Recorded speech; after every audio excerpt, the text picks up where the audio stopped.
What is up, Wise Take Nation? CK013 here, bringing you a quick Week 5 NFL lineup review on DraftKings. Finally had myself a pretty damn good week. Won close to $7,000. I was literally one pivot away, and I'll show you what that was, from getting myself a QC for the DraftKings Live Final. I ended up finishing in like 5th place. I was less than 2 points behind the person who won. I think I had like a 208 and change, and that person had like a 210, and it was just crazy. But I was still real happy with the week. Long time coming. The first 4 weeks weren't like awful for me, but they really weren't as good as they should have been. Football was always like my best sport, and then last year I had a really rough year, and so this year it kind of seemed like I was heading in that direction again. It was eating at me. It was really pissing me off, but luckily it does seem like started to right the ship. The process is still working. It's just a matter of ironing out some details, and obviously the downtime without any like hardcore MLB or NBA stuff going on was pretty beneficial.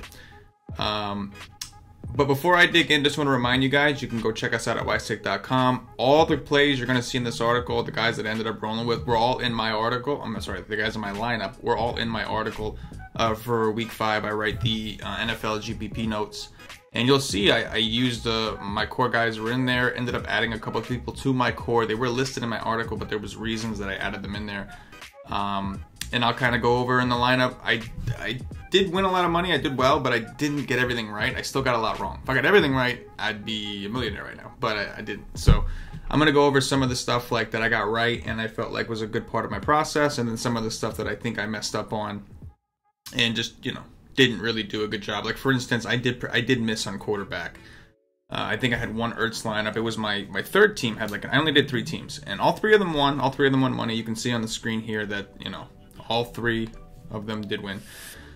But my lineup with Ertz, which was my best quarterback on the week, was actually my weakest lineup. So it's kind of funny, but I'll kind of break that into you and explain to you, again, kind of what I did right, what I did wrong. These are things that I do every week, and I recommend you guys do. You don't want to just, you want to move on to the next week and do all that stuff, but you also want to take a chance and reflect and kind of figure out where you were right, where you were wrong, in order to see and improve for the following week. So real quick, those of you that don't already know, if you're new to the channel, if you're new to Wise Take, we do a DFS podcast Monday through Friday, where we cover Monday through Friday slates. It's technically Sunday through Thursday, but for NBA, MLB, and NFL, obviously we're in a little bit of a downtime waiting for the NBA season to pick back up, but we do have a very popular podcast that we will be running out, so make sure you subscribe to the channel. As far as myself, you can find me on Twitter at CK_013. Hit us up. You can also follow the Wise Take Twitter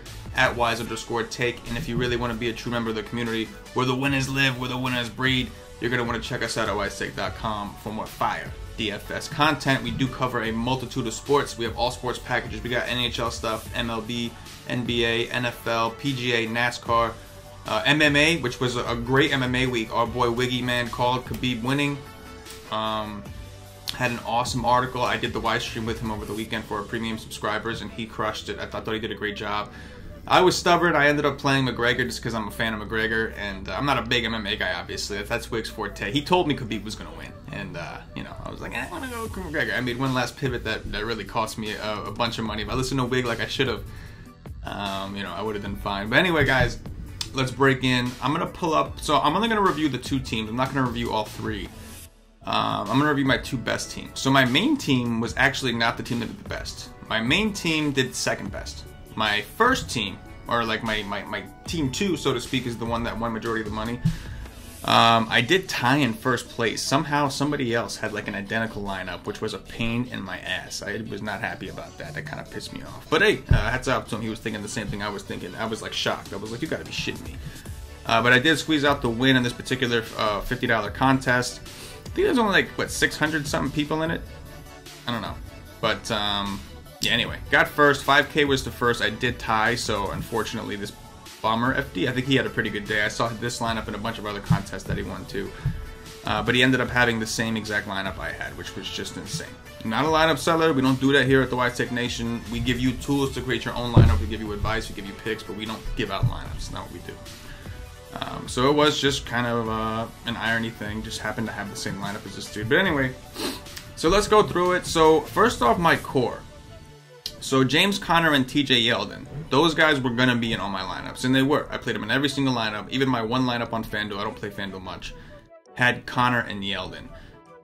They were chalky, and like again in NFL, it's okay to play certain chalk. You're gonna have certain low-owned plays that kind of push you over the edge, but it's okay to play the right chalk. Not all chalk is created equal. There's good chalk, there's bad chalk, all that good shit. Thank you, Brent. See you in the chat. Appreciate you, bro. I'm gonna try to be mindful of the YouTube chat. So those of you that are watching on YouTube, I'm gonna try to be mindful to the YouTube chat. I haven't done a great job of incorporating you guys in the chat, so I'm gonna try when I can, shows like this, to incorporate you guys a little bit. But as you can see, I did split first place. So instead of getting $5,000, I got $3,750. I won about $6,750 on the night. So it was a good day. All three of my lineups cast. They all did pretty well. This was obviously my best one. This was the one that was literally less than 2 points away from getting me the QC. You could see a 208.64, dude at 210. I was so close. And like, I'm going to explain to you why this Ravens pivot crushed me. But I'll get into that later. Anyway. So, Conner. Why did I like Conner so much? Number one, it wasn't a sneaky play. You can see him and Yeldon were very, very popular, so it's not exactly, wasn't exactly a groundbreaking play, but it was chalk that I was willing to eat, and that was because, number one, Atlanta. It was really the matchup, right? Like, Atlanta has been awful against pass-catching backs. They've been just terrible. And like what I liked was Gio Bernard the week before didn't get a lot of targets. He had a big game. He killed them on the ground. So that showed me it was going to be possible. I did hear murmurs of the Pittsburgh Steelers saying, the offensive coordinator saying that they wanted to get Conner the ball a little bit more. And you can see 4 targets wasn't a ton. And we were hoping for more than that. But he got 75 yards on those 4 targets. The matchup was just too good for me to pass up. 21 carries. So in total, he got about, what, 25 touches. Ended up getting 2 touchdowns. Obviously, you can be on the right stuff. Your process has to put you in a position for the luck to do the rest. There is luck incorporated. There's so much variance in football. There is some luck incorporated. But you got to put yourself in the best position to get lucky, so to speak. So James Conner, as you can see, 21 carries. They could not stop him on the ground. 110 rushing yards. So we got a bonus for that. And then again, like I wanted him to get more targets. The game script didn't call for that. Had Atlanta played better, I do think that they would have thrown to him a little bit more. But they were just dominating the game for the most part. They didn't have to throw it to him. And when they did, only 4 targets. He got 75 yards, which is pretty fucking good. So all in all, like it was just a matchup thing. Conner, my belief in the Pittsburgh offense is that their system is designed for a running back to do well. I'm not saying that I don't think Bell or Conner are good. I think they're very good. But I do think that Le'Veon Bell is talented. I also think the system is what makes him look so great. And you can see it with James Conner. He kind of stepped in here and he's been doing almost just as good of a job. Obviously, Le'Veon Bell I do believe is better. But still, you can see he's done work. They made a mistake against Baltimore. They didn't have him involved enough. And they paid for it. But all the games that they've given him the right usage, you know, he's produced. And this was a situation where I felt like Pittsburgh was at home. Atlanta's defense was bad. I kind of figured in my mind that Pittsburgh would be winning this game for the most part, and I felt like they were going to lean on Conner. And I felt like he was game flow independent. Number one, if they were winning most of the game, which they were, they're going to hand him off the ball a lot. And we did see Gio Bernard even tore these guys up. If they were losing the game, they were going to have to throw to him because one of the weaknesses in Atlanta's pass game is to pass catching backs. They kind of give you that in the beginning, and you can go back and check. We saw Kamara tear these guys up, McCaffrey. They give the running backs that, and they try to make the tackle right away. So that was one of the reasons that I was so big on James Conner. TJ Yeldon was cheap, man. He was just really cheap, 5'6". We knew Fournette was out. Again, we did kind of get lucky. Corey Grant, I believe his name is Corey Grant, ended up getting hurt. So there was a little bit of luck incorporated into that because Yeldon had no choice but to get the work. But I knew it was going to be bad weather. Kansas City's defense is horrible, but it is a tough place to play. They have a really good stadium in regards to like noise, all that kind of shit. It's really tough for road teams, and I felt like Blake Bortles sucked. They did not give Yeldon the ball as much as I thought they would. Straight up, they did not. He only got 10 carries, and that's because they were losing. I understand that. but he did get 10 targets. I was impressed with that. But again, I honestly thought his usage was going to be higher. I thought we were going to see closer to 18 to 20 carries. That's honestly what I thought we were going to see. I was impressed that he got 10 targets, probably because they were losing. We got a little bit lucky with one of those touchdowns came at the end of the game, towards the end of the game, where he caught one out of the backfield. They were in the red zone already. But Yeldon was destroying these guys. Kansas City cannot stop the run. They are so bad defensively, and they missed so many tackles. That was the reason I like Yeldon so much. He was only 5'6". I knew he was going to get a ton of the work. His backup ended up getting hurt anyway, which made him the only real option. But from gate, man, at 5'6", against a bad defense on the road, in an environment, when you got a team on the road and there's in a stadium like Kansas City, like Seattle, some of these stadiums where the noise is really crazy, it's hard for the quarterbacks to communicate with their teammates. And so typically they lean on the guys who are closest to them, tight ends, running backs, etc. And I just felt like Yeldon has been playing really well. You can see here, even with limited possessions, he's done well. 15 against Tennessee, 24 against the Jets, 15 against the Giants. He had one bad game. It was against the Patriots. And you can see 10 carries, 58 yards. It's not his fault. His team's not getting him the ball. They got to get him the fucking ball. That's the bottom line. And Fournette has to be out, obviously. Yeah, he has to be out. Let me see. Yeah, appreciate you, Brent. Appreciate the kind words. Definitely. Devin, it's all good, man. We do offer a lot of content. I completely understand. But I'm trying to give you all some process as to why I like them. So again, Kansas City for Yeldon, it was matchup. It was Kansas City. They were on the road, which normally I like home running backs. There is a strong correlation between running backs at home that are favored by a touchdown or more. There is a positive correlation there, but obviously it's not strong enough to where you could only play running backs at home. That's not the case. But with TJ Yeldon, matter of fact, you know what I'm gonna do, guys? I'm gonna switch this screen and give us a better view of this stuff. How about that? I like that better. Oops, clicking on the wrong stuff. There we go. All right, so for Yeldon, it was matchup against Kansas City, a poor tackling team, a team that is terrible. We saw them against Denver. They let up a bunch of rushing yards to both running backs in Denver. And I think Yeldon's been playing well. I think he's been playing a lot better this year. I think he's been doing a great job against tougher matchups. And so I liked him on the road in an environment where I figured they were going to lean on him a little bit more. Blake Bortles, they're 4 picks? Either way, they didn't give him the ball as much as I thought they should have. If they weren't down 14 to 30, this coach is a fucking asshole. Let me just put that out there. This coach, is it Marone? Or maybe I should be blaming the offensive coordinator. Either way, you're a fucking moron. Yeldon was killing these guys on the ground. And for some reason, you prefer to put the ball in Blake Bortles' hands. I just don't understand that. For some reason, you just want Blake Bortles to be the guy or some shit. I really don't understand that. I mean, Rex Ryan went a step further. Rex Ryan actually said that Mark Sanchez was better than Blake Bortles. I'm not going to go on a limb like that. I'm a Jeff fan. I watched Sanchez. I was at the butt fumble game. I'm not going to go that far. But I think we all know that Bortles has flaws. We'll just put it nicely, right? So I don't understand. You were on the road. But before the game got out of hand, you could have just been feeding him the rock and letting him pound. You were trying to get fucking cute and let Blake Bortles be the hero and throw you into the game. And that was just so fucking stupid. They could not stop Yeldon. They couldn't. And luckily for me, Yeldon got there anyway through the pass game. But that coach is a douche, and he almost blew it for us. I'm going to talk about a couple players that were in my core later. So in the article, I wrote everybody you see in here, I did write up. I don't think I wrote up defenses this week, but I did have the Bengals as my top GPP defense. In the expert poll that we do. Sanu was more of I was just left over with something. I had to plug somebody in, so I plugged in Sanu. Shout out to Paulie D. I asked Paulie D. It was between him and one other guy. I don't remember who, and he was like, just go with Sanu. And it was a higher game total. He correlated with James Conner, which I don't think you need in every lineup, but I was like, you know what? I'm high on James Conner. Why not have one lineup with a Falcon? Sanu was the only Falcon I played. I really did not like the Falcons.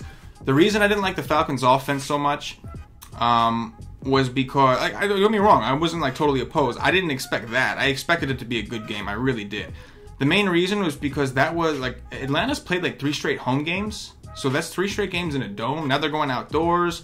I was a little skeptical. I like to see, I got burned by Drew Brees the week before, and I should have known better. I said, people asked me in our Slack chat at WiseTake about Drew Brees, are you worried about his road splits? This is his first outdoor game of the season. And I said I was. And then I still played that fucking game like a dumbass. So I got what I deserved that week. But I was concerned about him going, outdoors. I was really concerned. When you have teams that play in domes like that and are so dominant in the dome, you got to be a little scared. And if we look at the game logs here, we will see that they had... So in Philly, their first game of the season was on the road. Philly's defense is decent, don't get me wrong. But they didn't, as a team, they didn't do well. They're fucking 12 points, I think they scored. The next 3 games were at home in Atlanta in the dome. And then, of course, they went out there and scored 17 points against Pittsburgh outdoors again. So that was kind of some of the stuff. I went with Snow because he was cheap. Adam Thielen I wrote up. That was pretty obvious. I don't think there needed to be an explanation. That tier was loaded. That in DraftKings, that 7K to 8K tier was just fucking loaded. It was what? Thielen, Adams. There were so many good plays there. I picked Thielen. I went with Cousins Thielen because I do like that passing game. The amount of targets that Thielen is getting is ridiculous. Double-digit targets in every single game. Like, this guy is just a fucking monster. His price is still not expensive enough. He looked like he wasn't even going to get there. Diggs was having a decent game, and he still fucking got there. He ended up getting a rushing touchdown? No, a passing touchdown. He ended up getting a touchdown, and he got there anyway. But Thielen is just a monster. That passing attack, I'm going to be playing a lot this year. Until it gets too crazy. Eventually, they're going to get crazy and hard to stack. And you can see that Cousins didn't even do that well. 18 is not fucking good enough. You know, like, he really didn't. Luckily, he barely got the 300-yard bonus. I got lucky as shit there. I got 1 passing touchdown, but all in all, this was a disappointing game.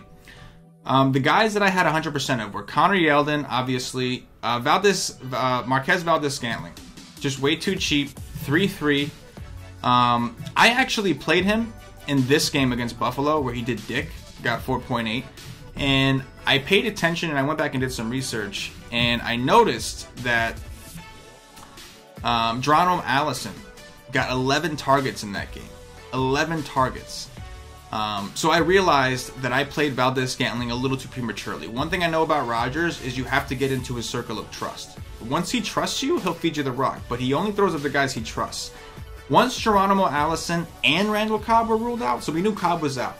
Once Allison was out, I just knew that there was nobody else he was going to be able to throw to. I know that they don't want to use Montgomery over the top. I know that because they don't want him to get hurt like last year. They don't want to run into issues. They like him, they trust him, but they want him around. They don't want to overwork him. So Valdez-Scantling, I did watch in the preseason like everybody else. He was a beast in the preseason. He's a big dude, a playmaker. But I knew that somebody had to get Allison's fucking targets. Allison had 11 targets last week. Valdez got 10 targets this week. I just knew it was going there. So I told Paulie that I didn't see a way. We talked in the morning. I said, I don't see a way Scantling. I keep calling him Scalding. His name is Scantling. I told him that I don't see a way he doesn't get at least 6 to 8 targets. I just don't. And at 3-3, 6 to 8 targets from one of the best quarterbacks in the game, indoors, was just too fucking good to pass up. So I ended up playing Scantling. I did write Scantling up. I ended up playing him in all my lineups as well. And Zach Ertz was the other core guy. I played Ertz in every lineup. And that was something I decided to do that morning. We knew Vance McDonald was going to be chalky. I thought in cash games, you just eat that chalk. I know he didn't do dick, but you know what? He was so popular that he really shouldn't have killed you all that much in cash. In tournaments, because I knew everybody was going to Vance McDonald and everybody was getting cheap, it just seemed to me like a great spot to pay up. I mean, Minnesota, I looked at some stats that showed me Minnesota hasn't looked very good in DVOA against tight ends. And again, targets. We want the opportunity. We're looking for opportunity. Look at these targets. Double-digit targets in every single game. Ertz leans on this motherfucker a lot. And it's the same thing. Kelsey had a decent day, too. A lot of people thought they were going to be, oh, I'm just going to go with Kelsey against Jacksonville. Jacksonville's defense has been fucking good, and Kelsey got an 18. He did fine. But Jacksonville defense is fucking good. Minnesota's defense hasn't been so good. We just saw Jared Goff rip these motherfuckers up. So to me, it was definitely Ertz. Like I did not for 1 second consider Kelsey. I'm not saying Kelsey was a bad play because the point is, look, all this chalk I ate. Scantling was chalk. I ate that shit. David Johnson was chalk. I ate that shit. And he was not a core play. This is my only David Johnson lineup. TJ Yeldon, James Conner, all chalk. I ate that shit. Ertz was 7.8%. How the fuck is Ertz on a slate where tight end was weak? How the hell is Ertz 7%, whatever the fuck he was, 7.8%? It's because the wide receiver and running back options, like that, the mid to upper tier, were so loaded that people were going to save where they could, and a lot of people did. And I'm not saying you had to play Ertz. I think the Millie Maker lineup had like Hooper, punt tight end, who didn't score who scored like half of what Ertz scored. So it's not like there's not only one way to get there. But to me, this was a clear way to get my lineups different. You know what I'm saying? This was a clear way. I thought the mid-tier receiver was way too loaded that I didn't want to go to the top. And like you could have, right? Like fucking Odell Beckham was AK and he smashed. Antonio Brown ended up getting there. He did fine. But that mid-tier was too loaded. And when I say mid-tier, it's like upper mid-tier. Those guys are kind of expensive. But that's 7, like those guys in the 7 and low 8s, it was just a loaded tier. And so Ertz was overlooked. People think that Minnesota's defense is good, and they are decent. I'm not ready to say that they're bad. And this was another situation. I got lucky, guys. Ertz got almost all his points. He was on his way to busting. He had like 11 in the fourth quarter. That last drive he got a majority of his yards in that last drive, and then he caught a touchdown at the very end of the game. So again, it's about putting yourself in a position to get lucky. There was a chance that Ertz didn't do well.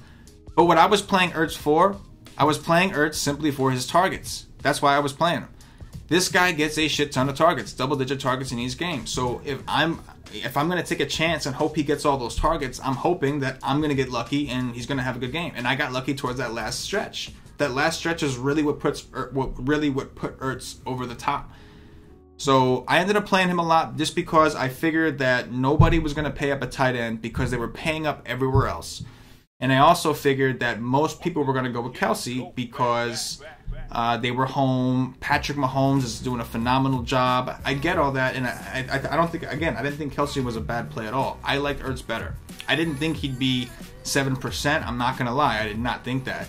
But I knew that paying up for tight end was going to be a contrarian option. I wrote in the expert poll that we do at Wise Take, where we have all the experts answer those questions. I mentioned that I was going to pay up a tight end. So yeah, Ertz, I got lucky, but I feel like I put myself in that position by playing a guy who is getting multiple targets. Every week this isn't going to work. I'm not saying if you play Ertz every week it's going to work. Because if you played him against the Colts, you were fucking pissed. You know what I'm saying? And you played him against Atlanta, you were fucking pissed. This worked out. He happened to get 30. So I did kind of get lucky, kind of hit that nut spot. Because even if he hit 24, it may not have been enough to really push me up there. So again, guys, you have to be willing to accept the fact that sometimes you just got to get a little lucky. So Ertz, that's why I played Ertz in every lineup. Because I'm straight up, I liked Ertz. But once I knew I was going to play Valdez-Scantling, I was like, I'm going to have some extra money. I was already locked in on Yeldon. I had a value running back play. I was locked in on Connor. Those guys were not going anywhere. Once I committed to scouting, I already knew that, like, Ertz, I'm going to use the money to get Ertz. Here's one thing I want to point out about wide receiver, guys. And again, we had a lot of guys go out there and ball out at wide receiver. But with these new NFL rules, a lot of these receivers and quarterbacks are protected. So I do think there's value in finding some of the cheaper receivers that are getting targets. I'm not saying that you shouldn't pay up for receiver. I paid up for Thielen, and I paid up for receiver in other lineups as well. But I do think that, like, it really is a solid spot to get value, because as long as they're getting targets with these new rules, we're just seeing so many high scores. So just keep that in mind. So Scantling led me to Ertz. So Connor and Yeldon were in my core from gate. I told Paulie on like Tuesday, James Conner, playing fucking James Conner. I don't give a fuck. Playing that guy, he's in my core. Ertz, because once I heard that Allison was going to be out, I decided I'm playing Scouting in every lineup, and that allowed me to get Ertz in every lineup. I really did like that Minnesota-Philly game. One of the reasons I liked it was because the total went up from, it was like 44.5, went all the way up to like 48 or some shit like that. That's some serious movement, and it didn't even go over. And then also, Philly went from 3 to 3.5. That's a key number at Vegas. They really don't like to cross that number. Typically, they need a lot of money to come in for them to go from 3 to 3.5. Once they're on 3, that's a true key number. They don't like to get off that number. So evidently, they took some massive wager on Philly. I rode with that dude to a degree by playing Ertz. That's how I got my exposure. David Johnson, that's what was left. When I did the build, that's what was left. So, he was 39%. I didn't think he was going to be that chalky. It makes sense to a degree. He's starting to get the touches. We like seeing that. But he was in a core play. He's just, when I had my build ready, he fit. I wanted to play Cousins and Thielen. Sanu, I thought, was a decent value play that correlated with Connor. I had my value running back with Yeldon. I got Ertz. I got Scalding, all these guys. Johnson was just simply that's all it was. As far as the Ravens defense, so this is where, like, you know, I don't mean to be a pessimist. I am a pessimist. As Paulie, I'm a pessimist with this shit. As happy as I was that I won, I was just so pissed that I missed the live final seat. And that's because initially I had 100% Bengals defense. I was all in on the Bengals in the expert poll. They were my favorite GPP defense. I was all in on the Bengals, and then I got scared over committing to a defense. The Ravens defense is very good, and that's why I like all my defenses did okay. I played Carolina in one lineup, I played the Ravens in another lineup, and then I had the Bengals, who were my favorite defense. I played the Bengals on my main team. I took them off my second and third teams. Big fucking mistake. I would have a live final seat if I didn't do that. But the Ravens, I mean, I know they were on the road, but it was Cleveland. I'm not totally sold in this Cleveland offense. I think against bad defenses, they will do good. I think against good defenses, they won't do so great. I think Baltimore's defense is very good. I really do. I think their defense is good. So that's that. So that's the one lineup. Again, I missed on quarterback. Yeah, Thielen did great, but Cousins sucked. If I would have had any fucking better of a quarterback, I would have done a little better. I mean, if I would have just went with, what's his name? Wentz over Cousins in this particular lineup. I put Wentz on my third team. If I would have went Wentz over Cousins, I would have been there. I'd be fine. I'd be sitting here laughing. I would have left some money on the table if I'd have left this build the same, but who knows? I probably would have upgraded somebody to somebody else, and who knows? I probably wouldn't have got there anyway. No, I would have. I'm just trying to make myself feel better. Anyway, let's go to the second lineup. So you can see that this lineup won, like, I think 4,500 something total. In this particular contest, it tied for first, so I got 3,750. This was actually my main team. This was in a much bigger contest. There was like 3,000 people or something like that in this one. Like, it only shows you up to the people who cashed, but this was a bigger contest, and I finished 10th in this one. Close, not too far off, about what 9 points away or 11 points away from my other lineup. This was my main team. And again, I missed that quarterback again. I played Russell Wilson. Yeah, I got him at 4.9%, but I fucking missed. Look at this. 3 passing touchdowns, but only got 198 yards. Here's where I went wrong with Russell Wilson. Where I went wrong is I failed to acknowledge the fact that they are not throwing the ball. I failed to acknowledge that. Look at these yardage. Not good. Look at these attempts. Not good. I'm not saying that we can't play Russell Wilson in tournaments anymore. I'm not saying that. What I'm saying is they showed us that they want to run the ball this year. They have no offense. Their pass blocking is the shits. And I knew the Rams had a good pass rush, and I still tried to sneak Russell Wilson in there. And he had 3 touchdowns. Great. But the reason he had 3 touchdowns is because they were running the ball so damn well. They were running the ball all the way down the Rams' throats. And these running backs are just, they're doing really good behind this offensive line. So my mistake of Russell Wilson, like, the reason I liked Russ is because they were 7.5-point underdogs at home. So they're at home, they have home field advantage, and they're underdogs, which led me to believe the Rams would be winning most of this game, and Russell Wilson was going to have to throw to keep them in it. Obviously, that's not how the game script went. The game was very much back and forth, and they were able to run the ball and control the clock as much as they wanted to. So Russell Wilson only threw the ball 21 times in a game that ended 33-31. That sucks. He threw 3 touchdowns. Again, I kind of got lucky there. If he didn't throw those touchdowns, forget about it. Like, if they ran 1 touchdown in. So maybe if he got the 4th touchdowns, I'd be even luckier. Yeah, Donald, no, I completely agree, bro. Yeah, exactly. Yes. No. Donald, I don't know if you tuned in late or something, but I said in the beginning of the stream that I played Scantling because Allison and what's his name are out. Like, that comment about the receivers had nothing to do with Scantling. I said at the beginning of the stream, I played Scantling because Allison and Cobb were both out. I said when we knew Cobb was out, once Allison was ruled out, I saw he had 11 targets in the previous week, and those targets had to go to someone. So, yeah, unrelated. Like, when I just said about the rules, unrelated to the Scantling thing. So maybe you came in a little late, you missed that part. Anyway, with Russell Wilson, again, that was a mistake of mine. He got 3 touchdowns, great. But the team's identity, they don't really want to throw like that. Like, they will if they have to. They threw 36 times in week 2 against Chicago, but you know, that was a mistake. And I'm not saying he was a mistake in playing him. He was a mistake in putting him in my main team. Like, I probably should have had a different quarterback in my main team. Like, Cousins, even though he didn't do that well, he actually did worse than Wilson, would have made more sense because he's throwing the ball a shit ton. They're not running the ball. But I did know that Russell Wilson wasn't really throwing the ball lately, and I still tried to play him. He's got rushing touchdown upside. These are all the things I was telling myself into. And the game shot out. And I wasn't wrong in the game I picked. very high total. I was just kind of wrong in my approach to it. But yeah, Russell Wilson and my main team. And here's the bigger mistake I made. I paired him with Doug Baldwin, which I thought was a bigger mistake. He's developed good rapport with what's his name, Tyler Lockett. So this was a mistake because, number one, he played one game against Arizona, mainly because, like, think about the touchdown upside. Lockett is the deep threat guy, and that's where Lockett caught a touchdown. So if I was going to pair Russell Wilson up with anybody, I feel like Baldwin is typically a guy that gets a lot of targets. He didn't get a lot of targets in this game, but he's typically a guy that does. So Baldwin is a guy, you don't need Russell Wilson to play Baldwin. Normally. This week is an anomaly. But in like years past and weeks past, you don't need Russell Wilson to play Doug Baldwin. You play Doug Baldwin to get exposure to Russell Wilson without playing Russell Wilson. If you're playing Russell Wilson, you want to throw it to a playmaker. You want to pair him up with a playmaker, right? And so Lockett was very clearly that guy. I should have done Lockett. I had Lockett in. Initially, I did have a Baldwin, and I had Lockett in over Marvin Jones, who was also a disaster. But as you can see, I ended up deciding to go Marvin Jones and Baldwin, which was an ultimate mistake. The fact that I scored this high with a fucking 1.1 from this asshole, that was pretty wild. And again, the reason I did it was because the Bengals defense. But real quick, now that I've outed my fucking mistakes like a dumbass, Marvin Jones was also a big mistake. I mean, I should have went on Lockett. I like this game.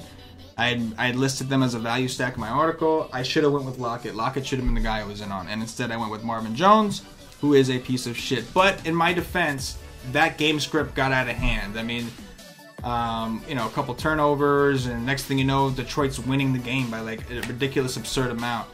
I got lucky that Marvin Jones even got his touchdown. He got one reception. It happened to be in the end zone. But this was a situation where Detroit had the game. They had a lead, for a pretty comfortable lead for most of the game.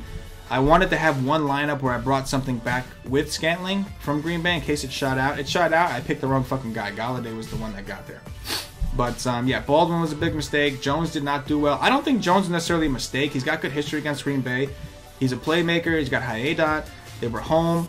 I just think it didn't work out. This is where I got unlucky. Marvin Jones was a situation where I got unlucky. Baldwin, I thought was a bad play with Wilson. I should have done Wilson Lockett. If I wasn't going to do the triple stack, I should have chose Lockett over Wilson again.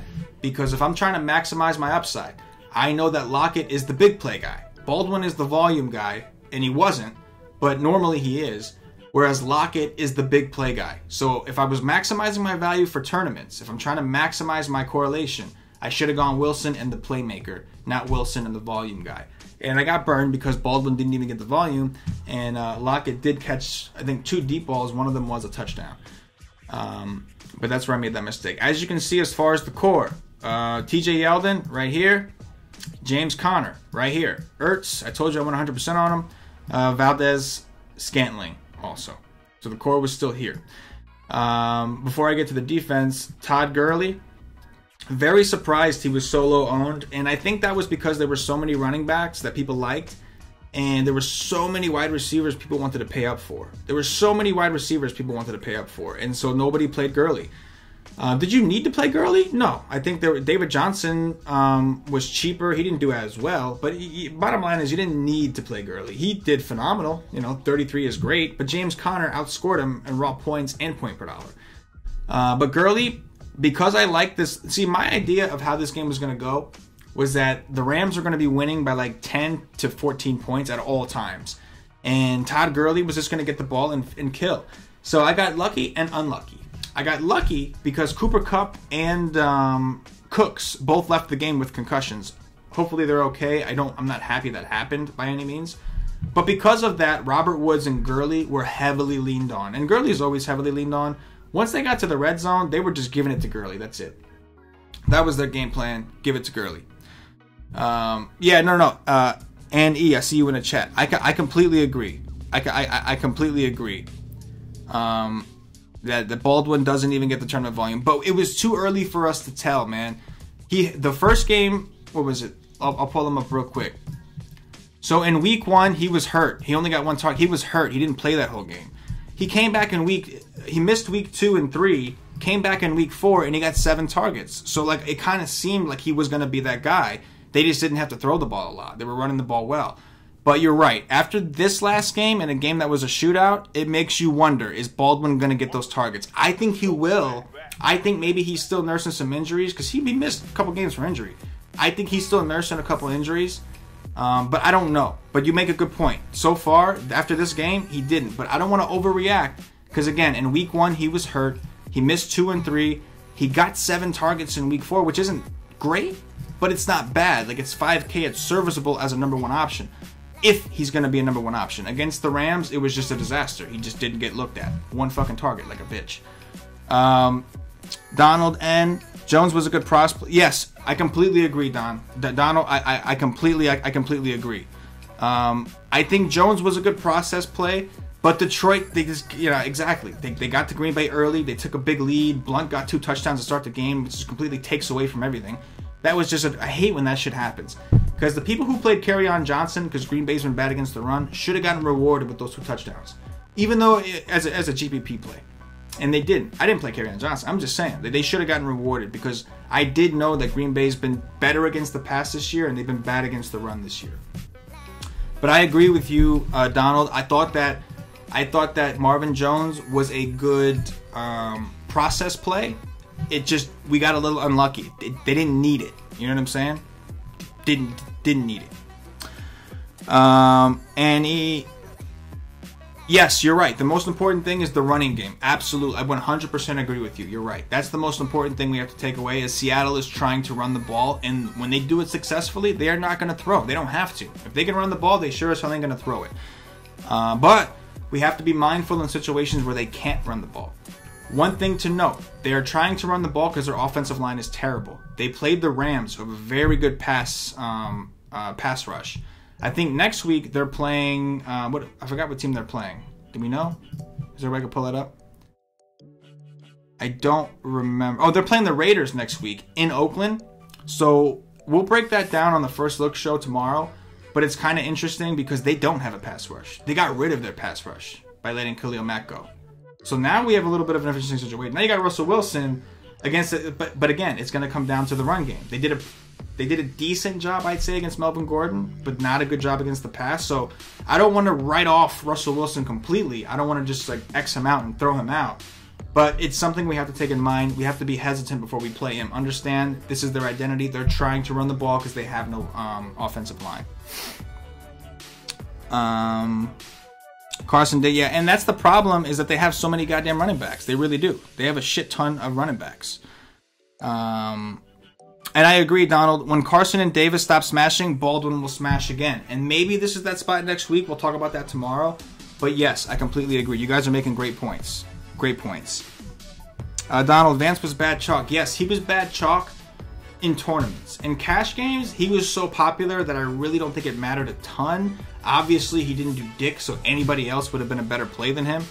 But I do think that in cash games, it was another process move. Tight end in that range was really weak in terms of volume. It was a pretty big separation, which is why I got up to Ertz in tournaments.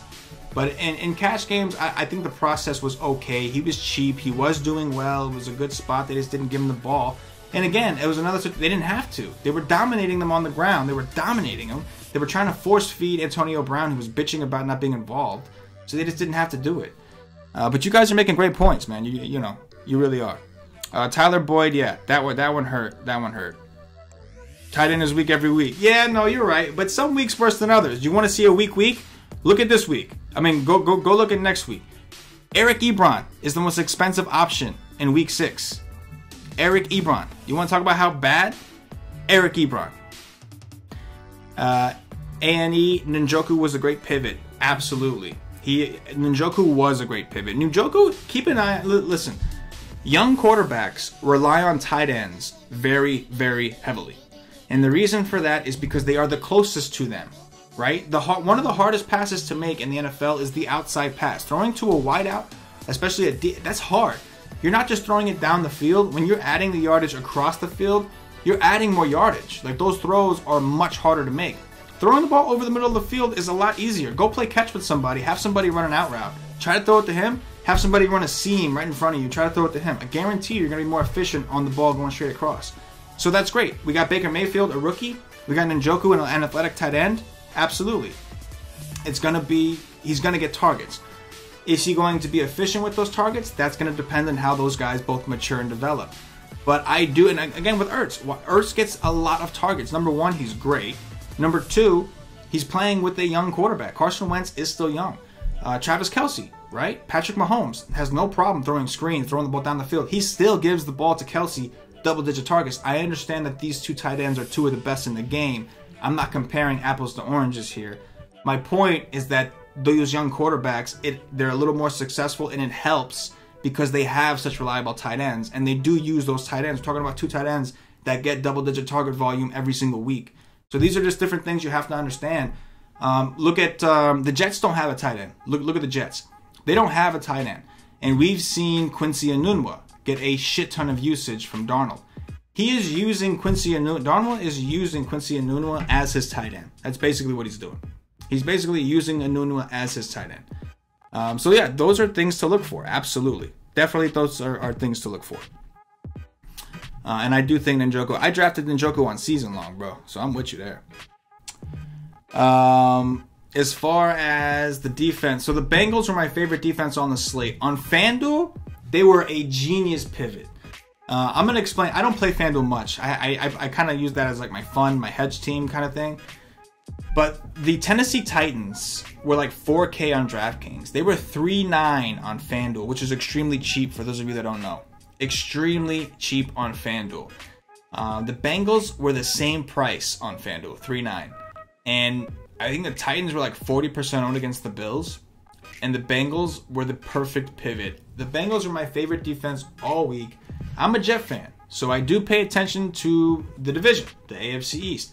Again, this was another game where the Bengals luck was involved, right? They didn't look so hot. They were not doing well. At the end of the game, they got a couple touchdowns, I think. But the reason I was willing to attack Miami is because I don't believe Miami's very good. I don't. I could not believe that people thought because they started off 3-0 that they were like, oh, this is it. The Patriots suck this year and Miami's going to take. That was the most ridiculous thing I had ever heard in my life. Look at Miami's team.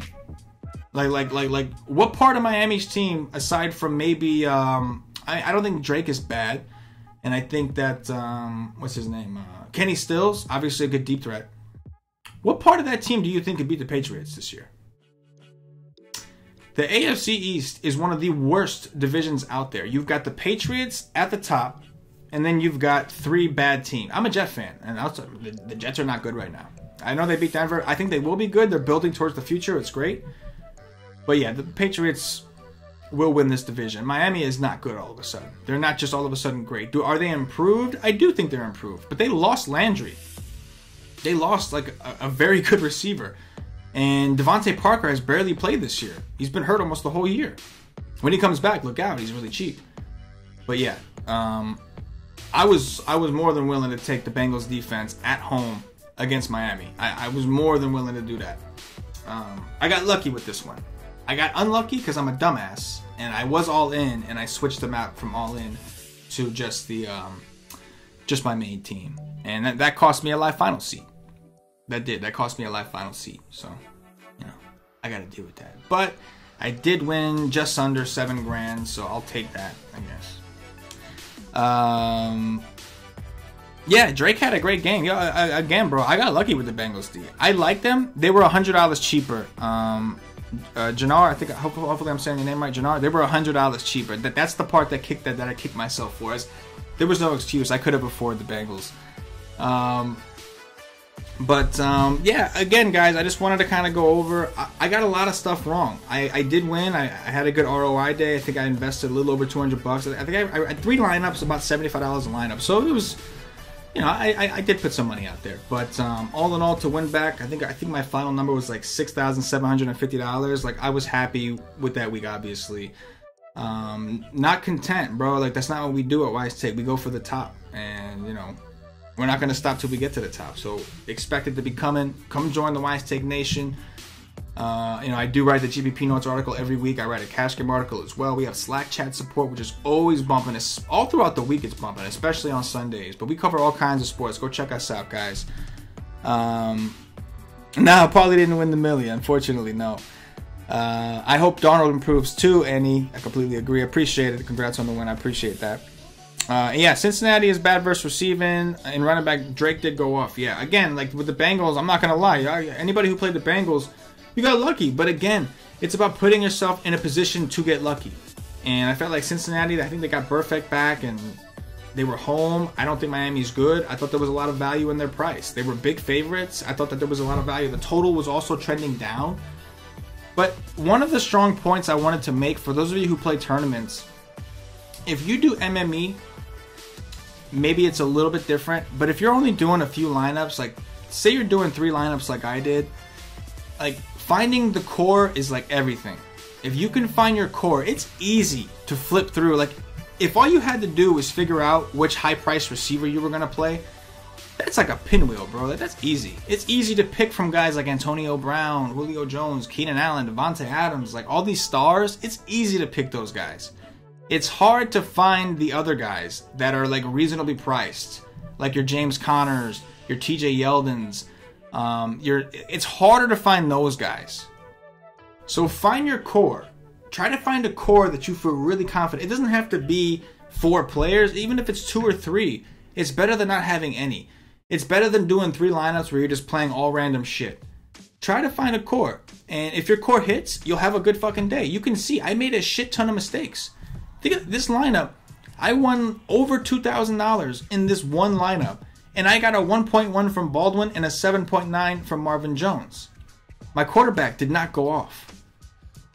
You know what I'm saying? So try to find a core and roll with that core. And listen, if you're right, I'm not saying I'm going to have the right core every single week. I'm not saying that at all. You guys know that. I mean, but at the same time, like if you have a core, the week it finally does hit, you're in a much better position to do well. You're in a much better position to do well. I can tell you that. You know what I mean? So that's how I like to approach it. If you're doing like 150 lineups, you can still have a core. You're not going to go 100% on anybody. But you can still have a core where like 60% of your lineups have these 2, 3, 4 guys or whatever the case is. If you're right, you're going to smash City. If you're wrong, maybe 1 or 2 lineups carry you through and you still profit. Maybe you lose, but you probably will lose everything. Either way, tournaments, you're competing against so many people. If you get your core right, you're going to be in a very good position. You can get your core right, you mix and match the rest with high upside tournament plays, and you should be in a good position. But anyway, guys, that's going to do it for promos. Aha! Promos. I tell you what, there are a couple promos that we have out there. The All Sports monthly package, if you use promo code Twitter5, no spaces, Twitter and the number 5, you'll save $5 a month. So instead of paying $24.99, you'll get it for $19.99. That's access to all sports, all content, our Slack chat, all that shit. As far as the season pass, I do think that I think we lowered our pricing recently for the season pass. I think it's like $74.99. It was $100 for the season. Now it's $75. We have that going on too. We do have an NBA pass. Like for those of you that play NBA, our NBA discount is still up. It's normally $174.99 for the season, and it's up for like $149 if you use promo code. It's on Twitter. Twitter is where you'll find most of our promos. Follow us on Twitter at @wise_take. I'll give you guys a little demonstration of that. Right here, at @wise_take. You can follow the Twitter there. That's where we typically put our promos. I think we have a contest right now where like if you retweet and like a certain tweet that's promoting myself, of course, you'll get. It wasn't my idea. That was just, our social media guy does that. But anyway, yeah, we do run promos. If you want monthly, that's one of the better values. If you want the season pass, $74.99 is what it's going for. You get the rest of the NFL season. You get Slack chat, all NFL content. And when you get access to the Slack chat, you'll get the Slack chat of all sports. We don't just limit your Slack exposure to 1. You won't see the rest of the content if you only have NFL, but you will see all the Slack channels, so you can get a little bit for it. But the all sports package is at $19.99, guys. $19.99 a month. That's it. $19.99 a month. Use promo code. It's $24.99. If you use promo code Twitter5, you'll get it for $19.99. That's Twitter5, no spaces, Twitter and the number 5. And you'll get it for $19.99. $19.99, you get all sports. You get Slack chat with all channels. Literally every piece of content we do, you get. I think that's the best value. Listen, guys, like we do provide content. We give picks, all that good shit. But we're more than that, yo. Like we are I truly believe this. We're a community. We're our community. The Slack chat right now, my phone is vibrating right now because, let me see this. My phone is, I don't know, you got the green screen's jacking it up. My phone is going off right now from the Slack chat. We got people talking. We got feeds coming in for injuries, all kinds of stuff. It's where it's at. So we have day passes, week passes, all that good shit. But you only get the Slack chat with a monthly membership or a season membership or higher.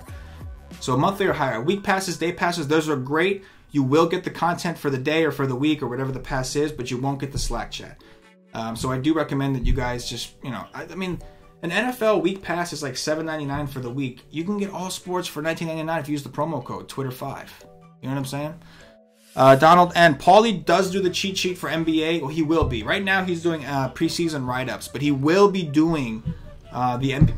And Paulie is covering preseason right now. He did very well last year in the preseason. He's already doing pretty well. Me and him were one pivot away from the donkey, like I think the second night of preseason this year.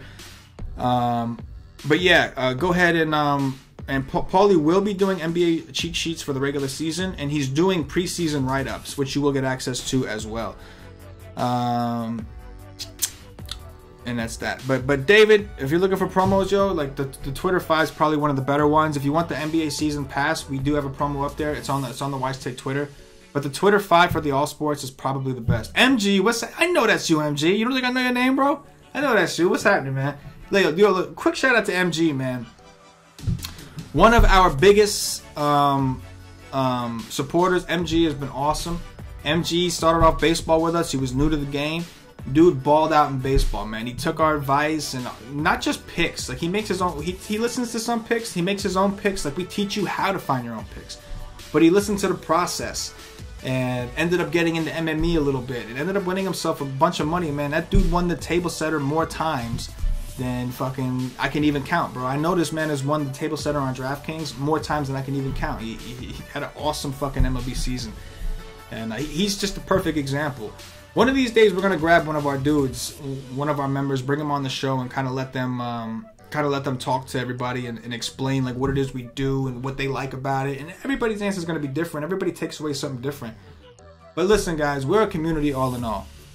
That's exactly what we are. Basketball is gonna be fun as shit. I can't fucking wait. Paul, that's one of our favorite sports as a company. It's exciting. It's fun.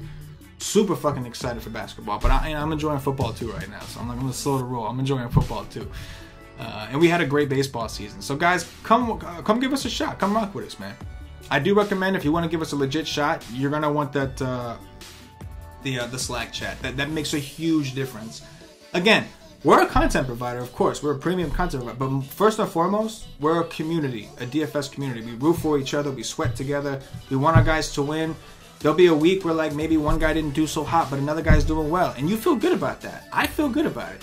Last week, I didn't do very well, but my article did really well. So, like, I just had the wrong combination of guys. But one of our guys, Lou, hit me up and said, yo, CK, your article smashed. Like, he showed me his lineup. He was like, I just played guys from your article.